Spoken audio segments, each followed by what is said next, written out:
5 Uhr am Morgen, willkommen zu meinem ersten Vlog. Heute, fuck.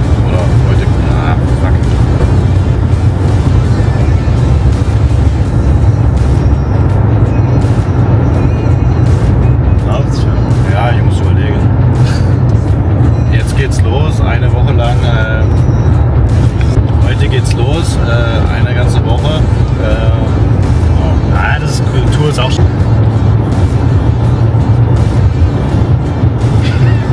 Warte. Ich freue mich ein bisschen, das ist mein erster Vlog, bin aber ein bisschen aufgeregt, wie ich das Ganze dann schneide, und wird auch viele Outtakes geben am Ende des Jahres, denke ich. Aufmachen, Fenster auf.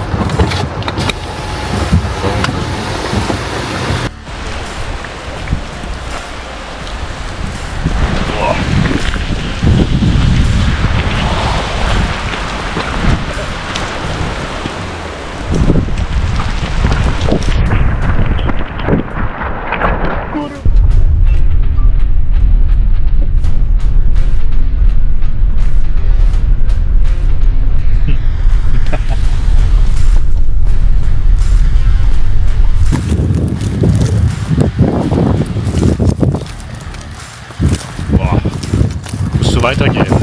Das ist eine Kart. Hast du da Kartmaschine mit Steiger im Hintergrund. Extrem. Hier ist übrigens im Einsatz ein Steiger Kuba. Wir haben zwar 25 Grad und sind kurz drunter, aber hier sind so viele aggressive Tiere. Das ist nicht schön. Auf der Farm werden 1200 Hektar.